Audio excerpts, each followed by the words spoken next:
Hello, well, Forest Focus, something a bit different tonight as we do an evening stream, a slightly late starting evening stream, led by your questions. We've got Afcon transfers and, of course, FFP on the agenda for the next 45 minutes to an hour or so in the company of, first of all, Reds fan Greg Mitchell. Evening, Greg, how are you? I'm all right. I'm getting a load of stick in the comments, and Steve's not even in there yet. So there's more than one these days, which is worrying. Hello, everyone. Hello, everyone. Well, people have been occupied the last 10 minutes, either talking about FFP or when we're going to start on the sweepstake. We were slightly late because of Mark Southerns and some tech problems. Mark, good evening. How are you? Good evening. Anyone who's ever watched anything I've done before knows tech issues follow me around. So it's the first time on this pod, but I'm sure it won't be the last. But yes, I'm okay. Flashy new credits, by the way. New opener. Very nice. Very nice. Yes, let me give a shout out to listener or viewer, Gabriel McKenna. I said Gabriel then. That's watching too much Arsenal. Gabriel McKenna, a professional animator. So if you want to commission him for anything, because that was really good, it's Angel of Gabe on Twitter. Yeah, very happy with that. Well, before we even get started, I'll give our sponsors plug as well before we get rolling. The Trent Navigation, as ever, are supporting us. You can watch Forest v Blackpool on Sunday if you're not at the game. Kickoff is at 2 p.m, but the Nav is open from 10 a.m, and then that rolls straight into Arsenal v Liverpool on the big screen outside. So make a day of it for the FA Cup if you can, down at the Navigation. Right, lots of questions in already, and we'll try and take some from the live chat as well. Most of them are on FFP. Right, none of us will profess to be experts, but I think we can talk around it generally and reflect the concerns and worries of the fans. First question is how worried should we be? I fear a points deduction would relegate us. I'll dig out who that's from while Mark gives his take on it. Are you panicked or not, Mark? I'm worried because, the tonight's tweet about Shelvey doesn't really reassure me much either.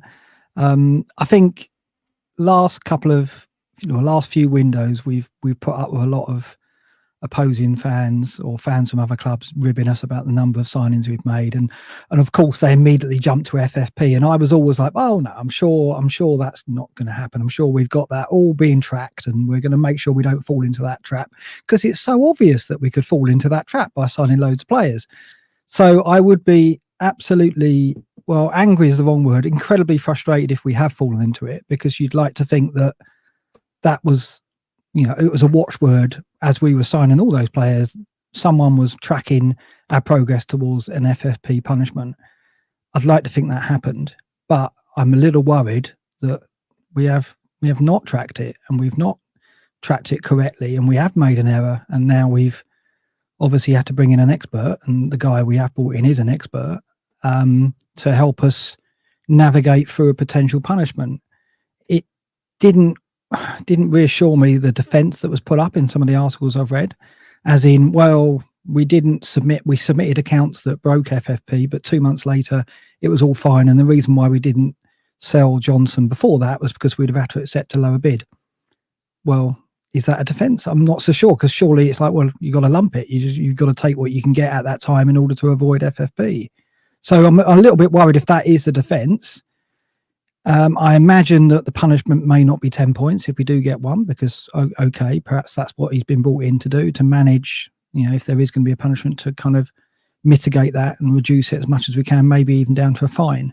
I don't know. So I am worried. If there was nothing wrong, we wouldn't have brought in an expert to help us. So yeah, it's very worrying indeed.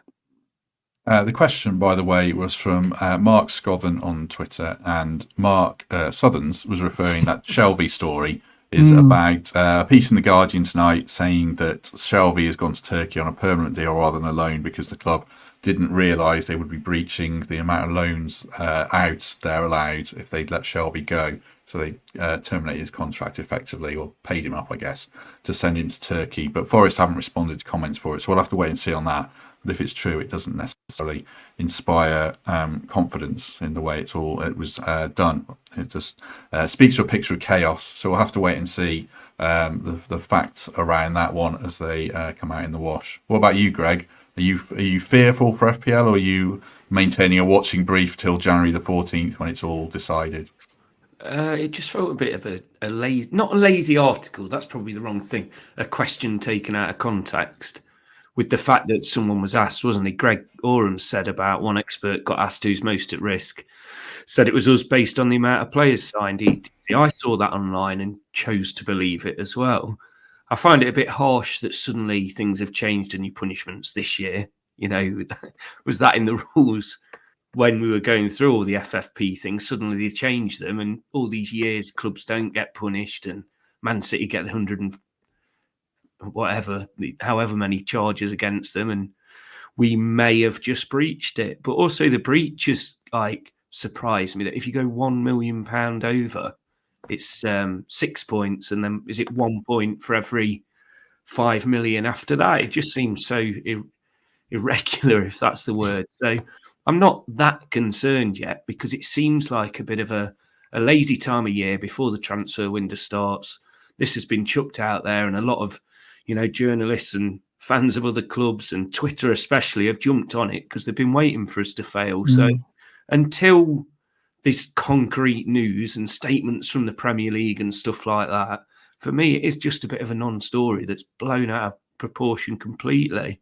Of course, we're going to be getting experts in and things like that because we're preparing for stuff just like most other clubs are. But at the minute, no, I'm not too bothered. We'll say there's far many other things going on, so we'll see. Yeah, I suppose we do have to just wait and see. January the 14th is the date. I mean, I spoke to Kieran Maguire a bit last night, and he's tweeted again today. So, a lot of it comes down to Brennan and the intricacies and the minutiae around FFP.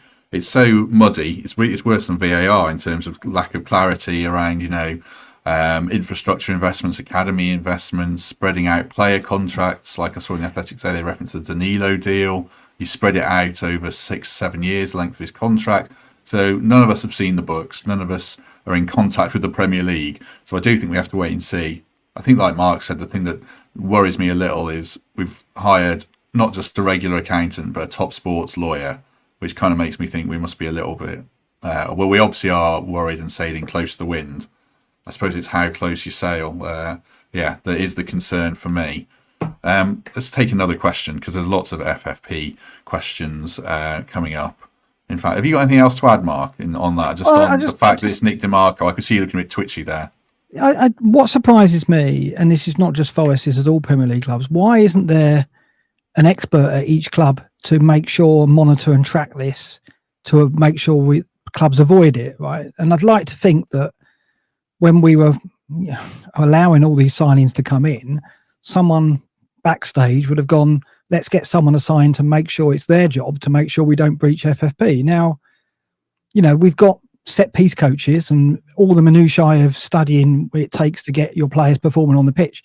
Surely backstage there should also be someone whose job it is to track this, whether it be a specialist accountant on staff. And that's just, I don't hear any other clubs having that. But surely it's got to the point now where it's such a big thing and it's such a factor in, your fortunes. If you manage to trip it, the points punishment could get you relegated and then millions and millions are at stake. Why aren't Forest and why aren't other clubs taking it more seriously and actually having experts on staff, not just hiring experts in when they think they're in trouble? It just seems a bit bizarre to me, that's all. One of the questions was Denver Dave on Twitter around, I think I've answered it already, around developments like the Peter Taylor stand, infrastructure developments and FFP calculations. They're exempt from it, so we don't need to worry about that. And obviously COVID was another factor as well. And someone else, Burnside, not Tosh, on Twitter for fans of the bill. Were you too young for that, Greg?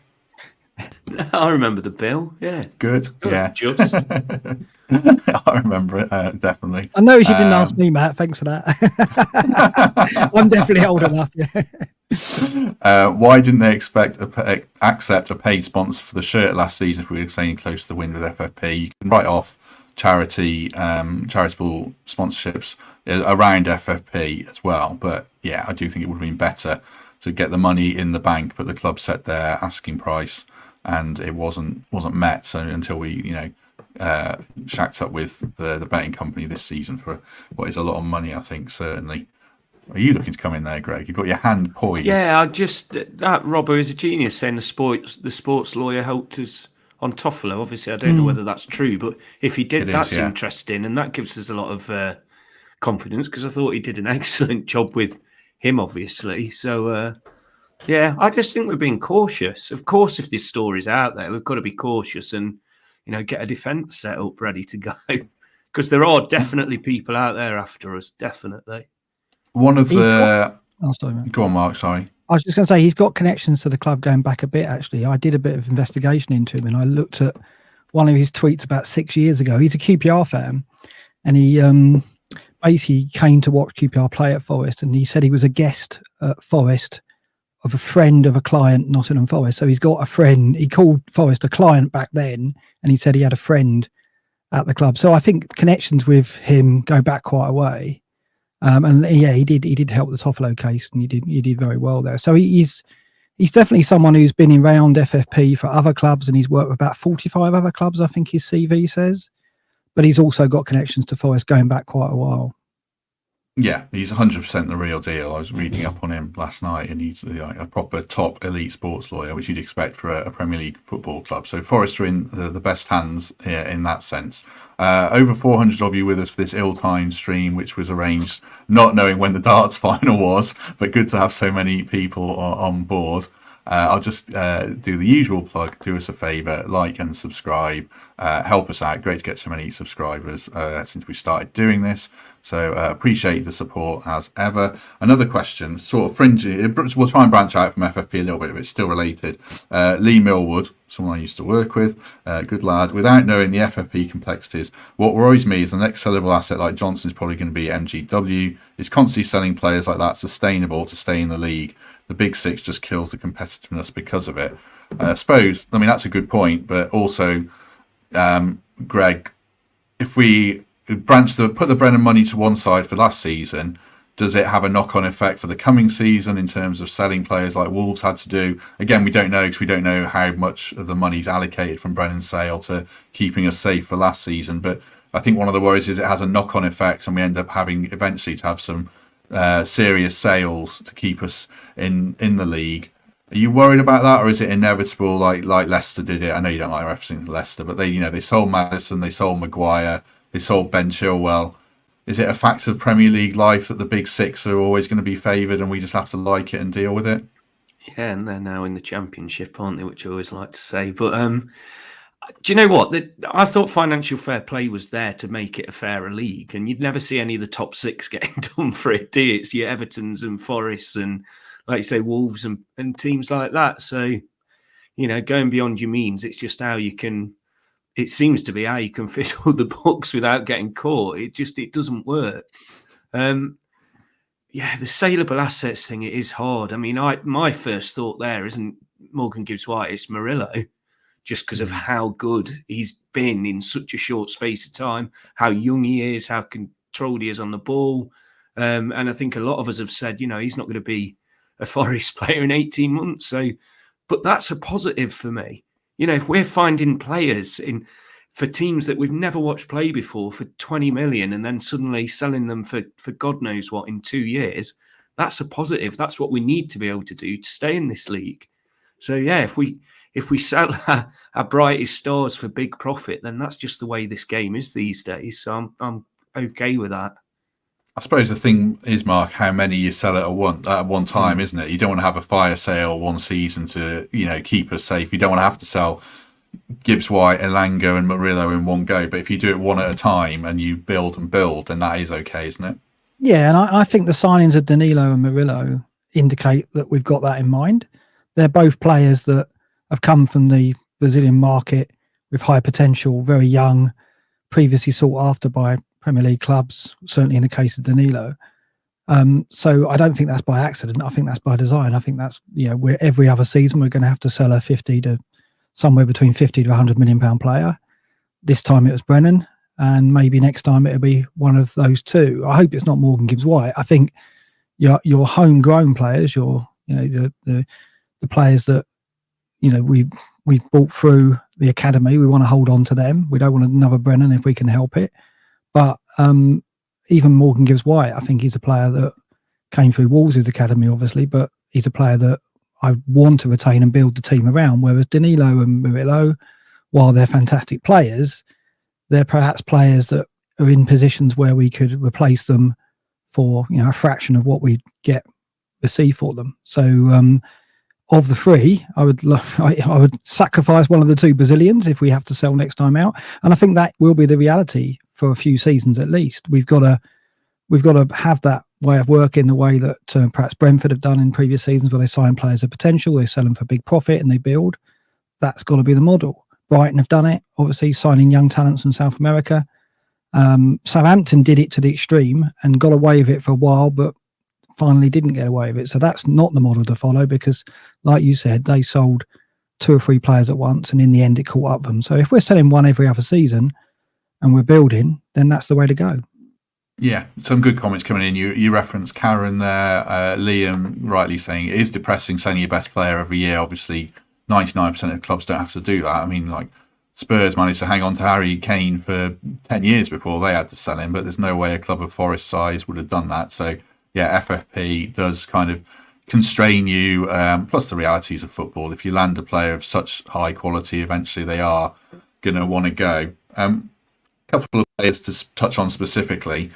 Joe Worrell, Greg, linked with a move again today. James Nursey, former colleague of mine from the Mirror, saying that Forest are prepared to sell. I was a bit surprised by that because we've got players going to Afcon. I thought they'd keep until the summer at least. But again, there's an FFP thing with Joe that would be pure profit, like we saw with Brennan. What's your take on that? Would you want Joe to stay at least until this summer or not?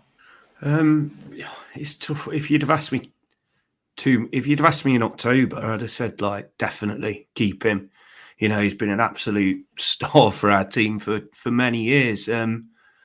Whatever went on for him to be out of the squad, I haven't got a clue. But he's further back in the pecking order now. And if it is a FFP thing where it is pure profit, and he's not going to be playing week in, week out, as horrible as that is to say, and he's club captain, it isn't an easy one to go for. But yeah, if he's happy and if he wants to go and play football, every single week, then what can we realistically get for a player like Joe? Like, is 10 million too much? Or, I don't know. I don't think it's going to be a huge amount of money, is it? That's the only other thing. Is it really worth selling him if we're going to end up with a situation like we were with Steve Cook last season, where he didn't make the 25 and then a week later we're desperate to keep him?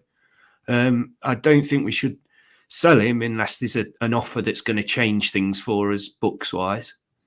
Yeah, well, that was another situation of chaos. The fact we had Steve Cook out of the squad. I mean, that was crazy. I suppose a complication mark is that Nino, the player we were so strongly linked with from Fluminense, looks like he's going to Zenit St. Petersburg now. So that ready-made replacement isn't coming in. So would that sway you to keep Joe, if at all possible, for longer? Yeah, I mean, the timing's bad with Afcon as well. I mean, what I would say about the Nino situation is we don't know that speculation and that link was made before Nuno came in, and for all we know, Nuno's come in and gone, no, I've got another target and I want them, and that's why that's why he's gone to Zenit. So I can absolutely guarantee that Nuno's arrived with some players that he would want. He's not, not without his contacts across the world game, one in particular, as we know, and so I think that he would have come with an idea and would be seeking some assurance that he would get some of the targets that he would want during this window and the next two, I imagine, in order to build upon what we've got. He would have his own ideas of the types of players he wants to bring in, and perhaps Nino didn't fit that bill, and that's why he's gone to Zenit. Maybe we've called our interest off the back of Nuno being appointed. And I think when it comes to selling Joe, it'll be with that in mind as well. If Nuno's coming and gone, I want these players, and I ideally want one or two of them in this window, we've got to make moves with players going out to enable that. So I think if we do sell Joe, it'll be a shame, because obviously he's been at the club since he was a boy, and he's club captain, etc., and he's done great things for us in the past and was a key figure getting us up. But if that facilitates Nuno bringing in his own players, then we've got to back that, I think. You mentioned Afcon there. I know you'll have researched this for FPL. I think I'm right in saying that if players go all the way, they'll basically miss 4 game weeks. So we're possibly talking 5. Yeah. And Ivory Coast, who Sangare plays for, and Willy Bolly would be among the favourites. Ola Aina for Nigeria, obviously one of the biggest African nations football-wise. they're the main three that are hitting us, because obviously it looks like Taiwo's not going.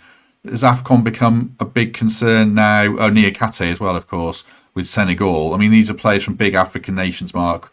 3 of them defenders, one of them who could have been our midfield linchpin. I wasn't so worried a while ago, but I probably am a bit more twitchy about it now.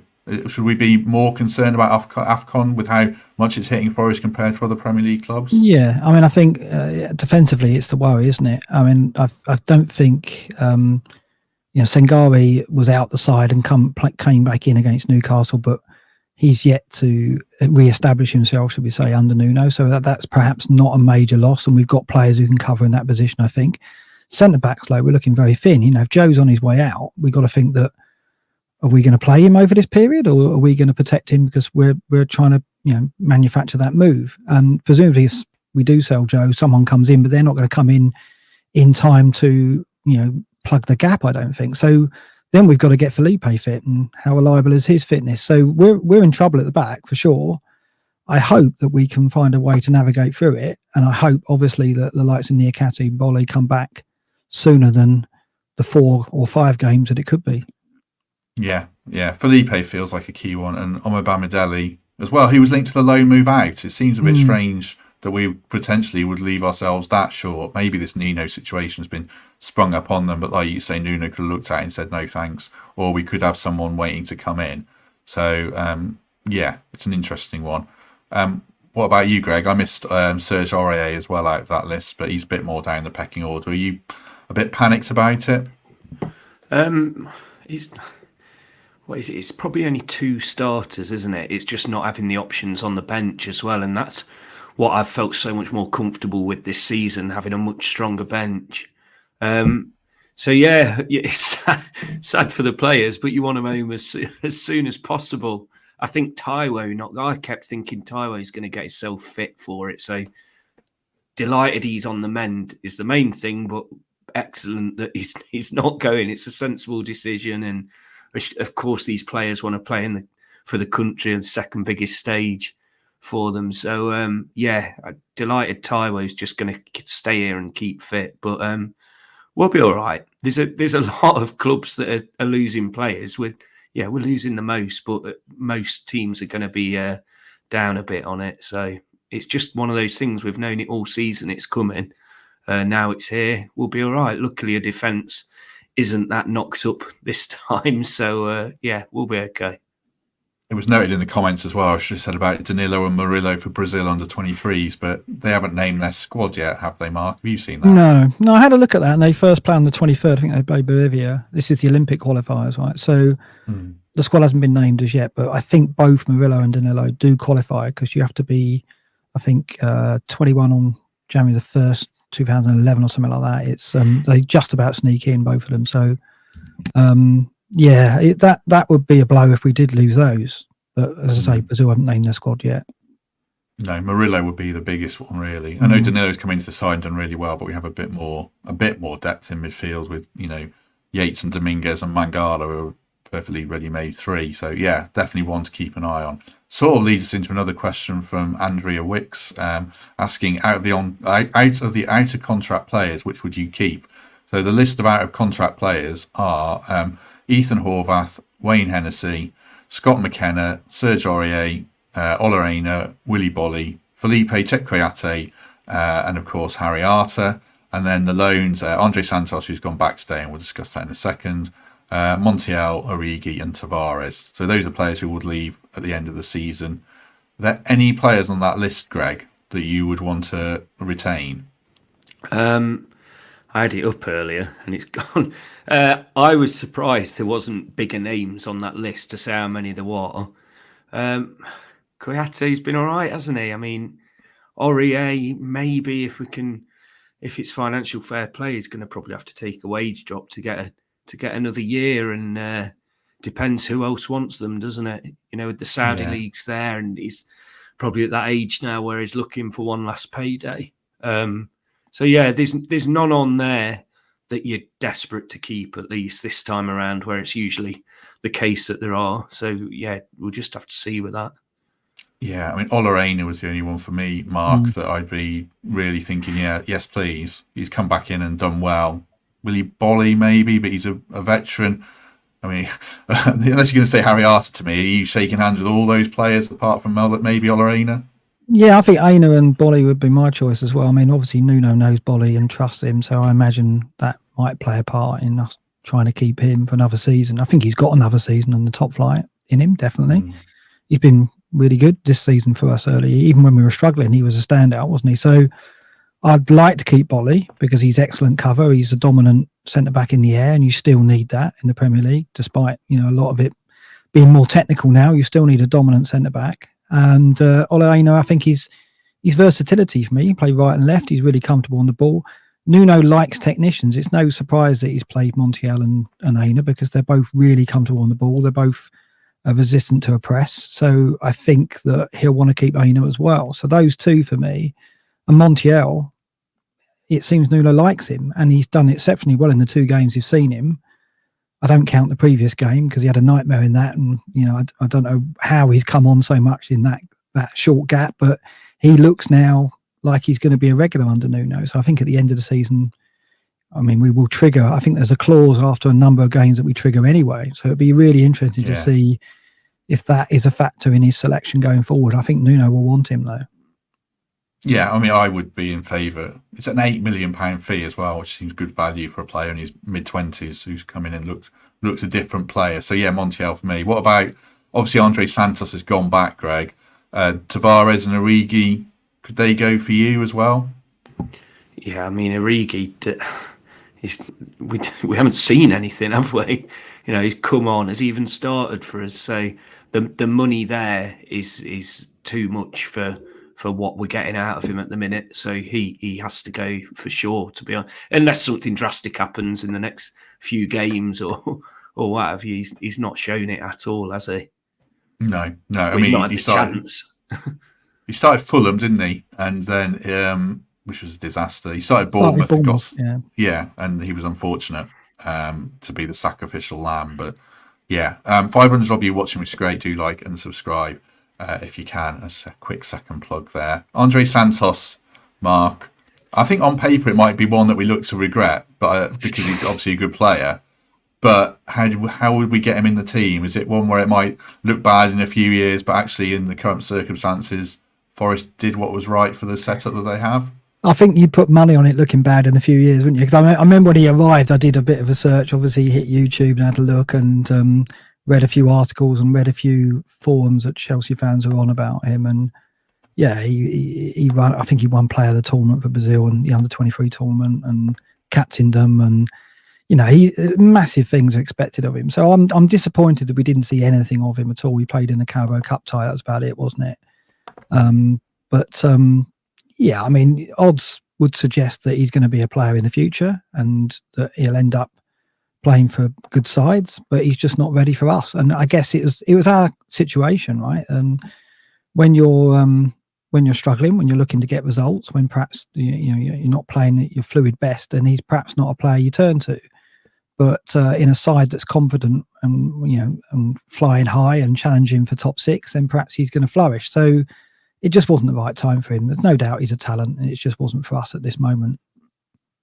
We've got one more question on the list. So if anyone's got any specific questions we haven't covered yet, maybe drop them in after the next minute or so, and I'll start filtering through them.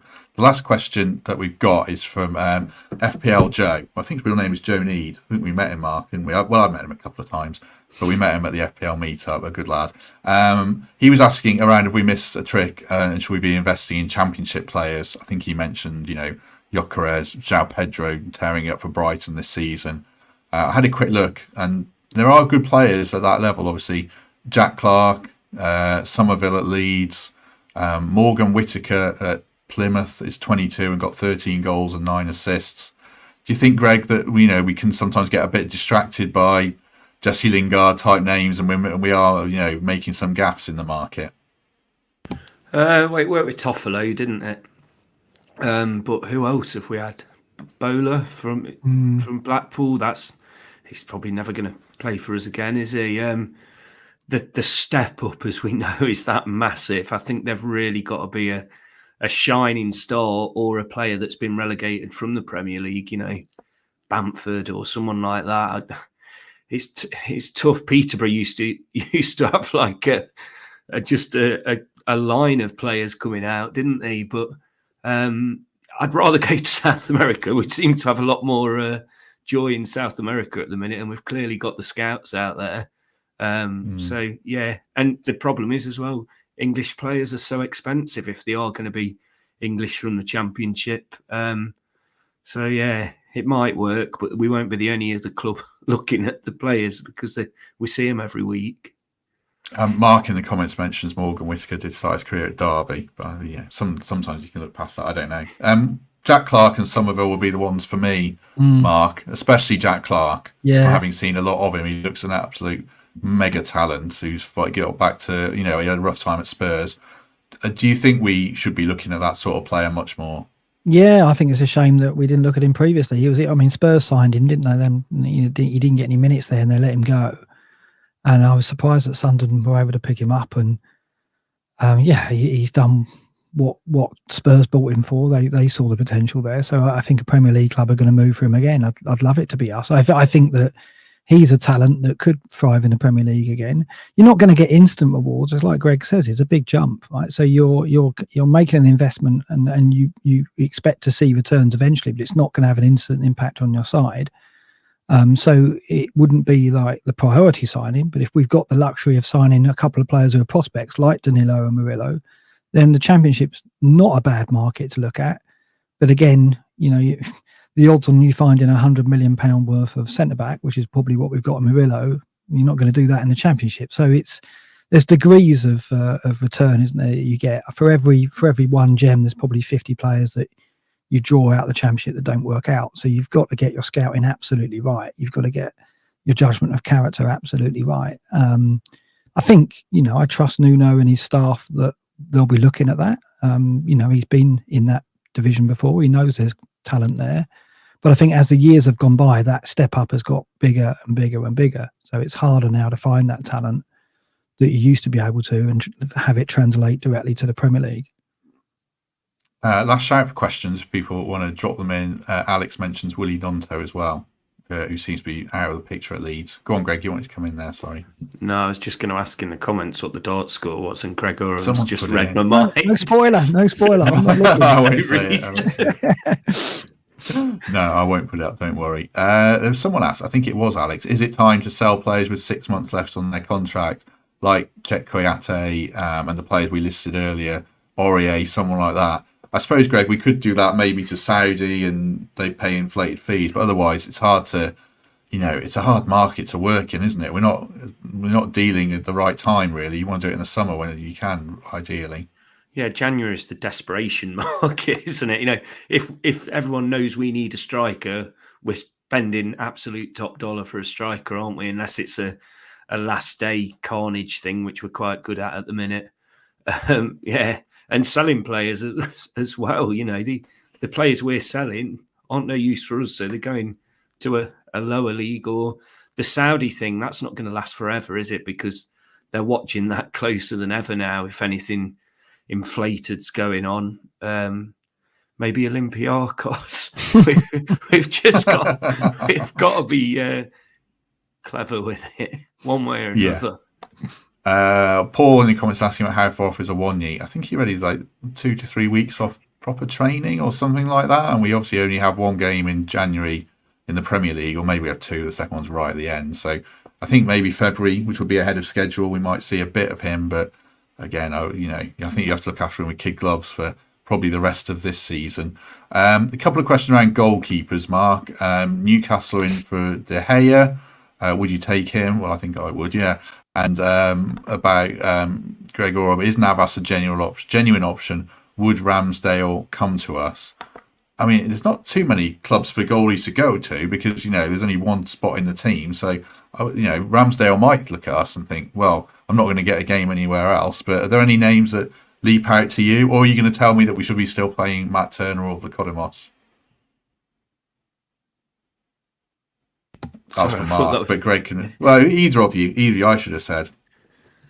Well, I'll go then. We need a goalkeeper. Ramsdale isn't an option from what I read earlier. I think it was in the Mirror saying that he's going to stay put for the season now. Naves was good for us. He's better than what we've got at the minute. 37 and on big wages. Maybe he's not the only goalkeeper out there that'd be good. I'd sweep him for Samba still, see if we can drag him back to his most loved club. There's plenty of goalkeepers out there and good goalkeepers. You know, we saw it with Henderson, top players. And like you say, there's only one team that there's only one position for a goalkeeper, and there's usually two of them in the squad that are very, very good. So we definitely need a goalkeeper.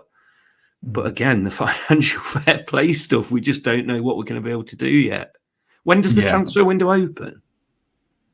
It's open now. So it closes until the end of January. So we can. A few clubs have made a few deals. Really. Not big deals, no, because clubs are waiting to see, aren't they? I mean, like Greg says, Mark, we've already got 4 senior goalkeepers on. Hennessy's probably on decent money, but what's your take on the general situation with the keepers? Yeah, got to get one. And getting a keeper on loan shouldn't be difficult. That should be an option for us. I'd take Navas back, I think. I think that, he wasn't perfect. He made some errors, but I just think the aura of confidence that he gave off made the defence a better defence. And that's what Turner doesn't give us. I don't think the back 4 have that aura of confidence from him. And certainly when crosses come in and when there's a 50-50, I worry about Turner. His shot stopping seems to be okay, a little bit unconventional, but it's just he doesn't seem assured, and I think you need that. And Navas brought that straight away. I mean, that debut he had against Everton was just outstanding, and I'd take him back for sure. But there are others out there. Greg's right. I mean, it's the one position that you normally have players sitting on the bench week in, week out, where you can make a loan move either for a youngster looking to prove himself or for an experienced goalkeeper who's been relegated to the bench and used as a squad player. So I'd be very surprised and very disappointed if we weren't able to bring a keeper in on loan.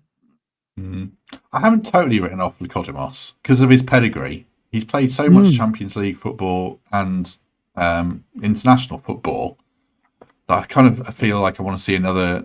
I'm surprised Nuno didn't pick him ahead of Turner because Lykodimos hasn't exactly been throwing them in his own net.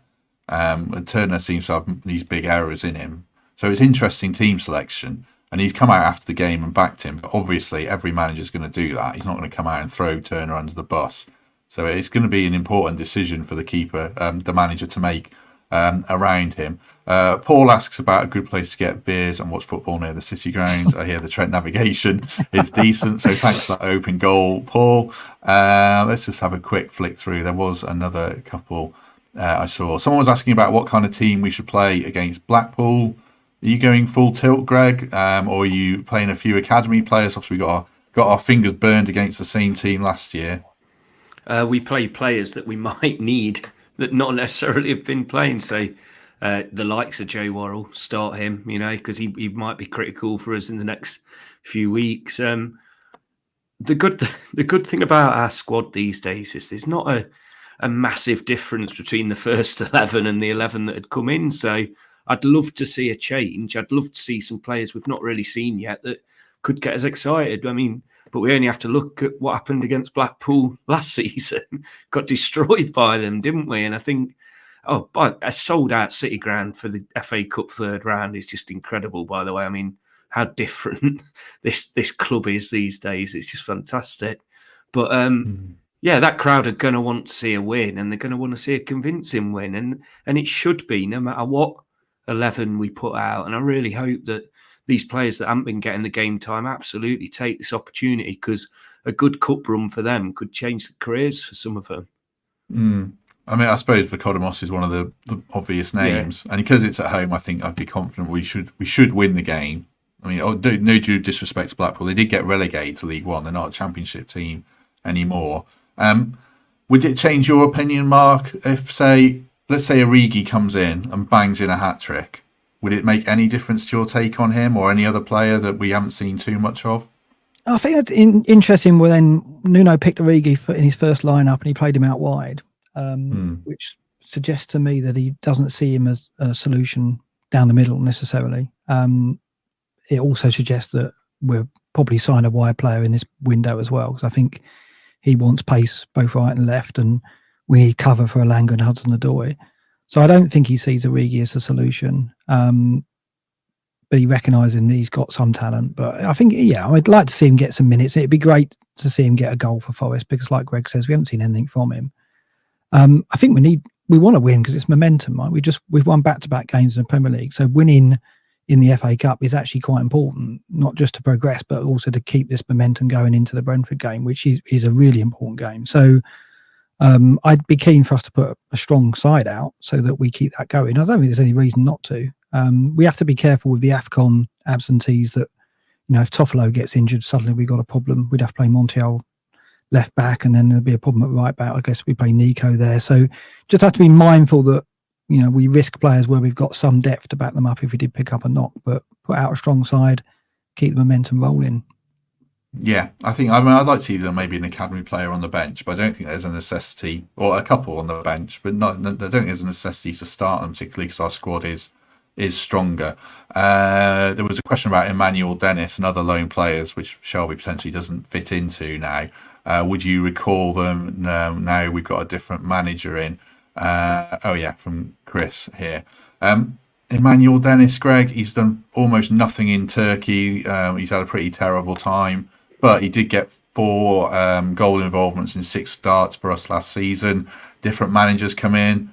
Could we see better from him, or have we kind of washed our hands of Emmanuel Dennis now? I think he'd be the last option of all the options for me. I mean, if Chris Wood got injured next game, and then you're thinking, God, how do we get them back? It can be recalled, I take it. So possibly, and never say never, but I wouldn't be excited to see Dennis come back. We saw enough of him to know that he wasn't going to be much of a game changer for us. So that'd be a disappointing one for me if he did come back. I think he plays best from the left as well, Mark. And we've already got Hudson-Odoi and Elanga. I mean, he can play from the right or through the middle, but he doesn't feel the answer to me. I think he's one that you try and move on for FFP, as we've said already repeatedly. Yeah, it's a shame. When he came to the club, I was quite excited about his signing. I was a bit worried because there was lots of rumours that it wasn't a Cooper signing, and perhaps it wasn't. And there was also talk of him being, a bit of a dissenter in the Watford dressing room as well. So he arrived under a bit of a cloud, a little bit of concern, and he didn't deliver on the pitch. But when he was at Watford, he looked a very good player, and certainly one that could step up from that. So maybe a mid-table or even a top 10 side. Didn't really produce for us. The one thing I would say is he probably does fit the profile of the kind of player that Nuno is looking for, though, an attacker who can play wide or play more narrow, and he can do exactly that. So he fits the profile. Whatever Nuno, I'd like to think that Nuno would have an influence here. Whatever he would decide, I'd go with. I think there is a player there still, but there's question marks over his character and whether he'd want to come back, and his application. He never struck me as a team player, so he didn't fit Cooper's ethos, did he? Whereas if Nuno perhaps gave him a license to do his thing without any tracking back and so on, perhaps we'd get something out of him. But I don't see it either. But I think there's still a player there.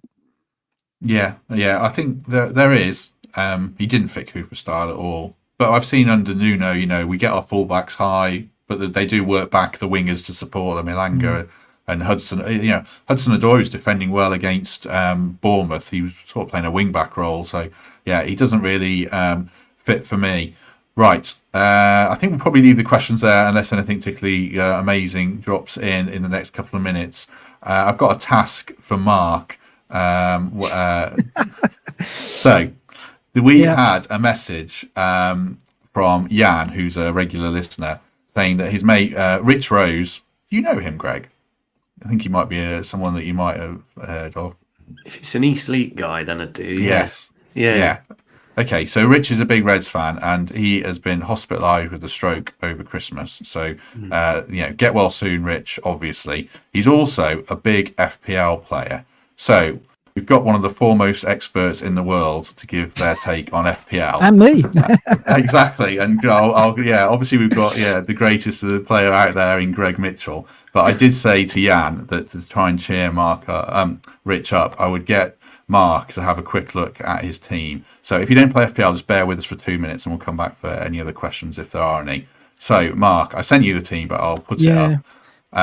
It's a good team. So it is a good team. So Rich has already taken a -4 and used 3 transfers because he's got time on his hands while he recuperates in Leicester General with Leicester fans. And I had the same experience a week in Leicester General, so I can empathise with that. I'll just read out his team really quickly for people who are listening, not watching. Areola in goal, Porro, Saliba, Colwill and Alexander Arnold are back 4, Saka, Palmer, Anthony Elanga and Richarlison, and then Chris Wood and Ollie Watkins up front, Dubravka, Gordon, Gahey and Archer on the bench. So no Haaland, no Salah, no Son. He's already got that sorted.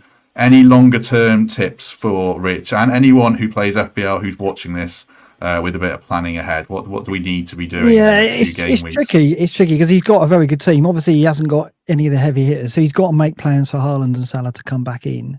Now, the reason why Haaland and Salah could be important as well is both City and Liverpool will have double game weeks at some point. That's a game week where they have 2 fixtures and therefore potential for double the points. So he's got 14.6. I think you said in the bank. He's basically got to have a plan to get Haaland back, probably for game week 21, if not game week 22, and also have a plan there to get Salah in eventually when he comes back from Afcon. And just be mindful that City and Liverpool are both going to have double game weeks to come. Luton as well. So Alfie Doughty could be a player that he looks to get in, I would say, for either Gahey or for Colwill. So, yeah, I mean, I'll tell you what, if you give him my email address, I'll give him some game week tips over the next few weeks, if he likes, because there's not too much I can say right now without having more conversation with him, but I'm happy to help him out over the next few weeks, if that helps cheer him up. It's debatable. So. Just quickly while we've got you then, what about captaincy for this coming game week? Because if Haaland is out or not even guaranteed to play, then it's a good debate. I'd get it on Palmer probably myself. Trent at Bournemouth, I don't see a clean sheet there. And defensively, Bournemouth have improved as well. So I think Liverpool concede there. So you're banking on Trent returns. Palmer on penalties looked magic against Luton, didn't he? Fulham's defence, they're missing Bassi because he's gone to Afcon, so that's disruption. I think Diop's going to come back in. He didn't look too clever when he was playing. I'd go Palmer captain. He's my captain at the moment, although I'll probably make a change. Ask me about the captain, Matt. Go on. I was going to say, any tips from your words of wisdom there? This could be Maverick though, Craig. Well, do you know at the very start of the football season, you had to ask us for our predictions, and I predicted Brentford to be going down. That's not looking that out of character now. So I'd captain Chris Wood against Brentford. And also, if it is the Rich Rose I know, make sure he doesn't send it his brother all the tips, because I think his brother's a Leicester fan, if I remember right. So hello to them. I do have Chris Wood, and he's not the worst shout, although I don't think I'll be going there myself. Right, it doesn't look like we've had any particular further questions, so we'll probably leave it there. Any other business, Greg, before we depart? I keep promising to shout out some bands, so I have got some lined up for next week, but just quickly, there's a band called Stuart Pearce. They've got a new video out for their new song, and it's brilliant. It's so good. So check that out, and then have a look, see if you can name any of the old players in there, because it's a fantastic video. And just get your tickets for Beat the Streets at the end of this month. It's Sunday, 28th of January. It's a fantastic cause, helps the homeless in Nottingham. Loads of live venues. It's just a brilliant day. We do it every year, and it's not expensive either. So if you love your live music, get into Nottingham and watch that. Mark, anything you want to plug? Any final words? Just on music, are we happy with the quo? Are we all right with that? Because I missed Depeche Mode being a music snob myself. So that but we can't. You've got to let it lie, haven't we? I thought it was a great choice. Yeah, I at first I didn't. I was like, why have they got? And then I realised, obviously, the Cooper connotations. But I think it's a shame, because I did like hearing that when we won a game, and when Rocking All Over the World came out, I was like, oh, I went with it, obviously, because we were very happy. And I mean, Rick Parfitt's son is a Forest fan, and I saw that. So fair enough, but I think the jury's still out for some. I wanted to ask Matt and Greg what you thought. Obviously, Greg, you're a fan, are you? I was a fan against Man United. They could have played absolutely anything, and they'd have sung it. It was unbelievable, wasn't it? Yeah, I mean, they've played it at Panthers for years, haven't they? I loved how it rattled the Arsenal fans trying to claim it was their song, and classic Arsenal fans, really. But yeah, we'll think of something else, won't we? We're going to win enough games, that's for sure. So we're going to need some music. I liked it. I don't know. Yeah. Because everyone, obviously, it's a chant, isn't it? Everyone chants along to it. And it fit the mood. So, and like you said, we couldn't have Depeche Mode. So I was on board, but what else could we play? You can't play You've Lost That Loving Feeling or anything like that, can you? Yeah, it certainly spans all the demographic. There was some, all the age groups were singing it and so on. So it does a job there as well. So maybe I haven't got a case, but I'd like to think there was still, the hump was still on, but maybe not. Yeah, Freed from Desire was a Wembley thing, wasn't it? As well, I wouldn't go back to that. So yeah, there you go. Right, well, I think we shall leave it there. I'll do something tomorrow, some kind of video on transfers, maybe something like that. Stop putting dart scores in the comments. No, I'm getting excited now. It's going to be a late night. No spoilers. No spoilers. Yeah, okay, sorry. And then we're back on Friday with Tempter Mikey. We'll look ahead to the weekend and any other news that's coming up, and we'll talk about how we're going to win the FA Cup, hopefully. Thanks everyone who's joined us, very much appreciated. Do like and subscribe if you can. As I always say, it does help, and really appreciate it. Good to get over 5,000 subscribers. The quest for, 20,000 starts now or something like that. Greg, thank you very much. Cheers, enjoyed that. Cheers, both. Mark, thank you very much. Yeah, no, thanks. Good to be on one with Greg at last, and thanks, Matt. And I'm still waiting for a mug. I've got a football mug here, but are you going to get those sent out? I know you were slow on them last time. 3 years, 3 years minimum. I'm going to mention it every time. Well, we did. My missus did start looking. She designed a mug, and then it was like, didn't realise she got it from an American website, and the individual cost was like 12 quid a mug. So I need to get from a British website. But then she said, you've got to get it so they can be delivered by the company, not by you, because you'll never post them. Greg's doing a DIY job. There you go. If you can do about 1,000 of those, and we'll charge. Have you got penalty takers on the other side there, Greg, as well? Yeah. Oh dear. Right, we can. Hopefully we need that at Wembley FA Cup final penalty shootout. That would be good. Thanks very much, everyone. We shall be back tomorrow. Go enjoy the darts if you're not watching it. Thanks for joining us. It was an ill-timed stream, but we do appreciate having so many with us, and we shall see you soon.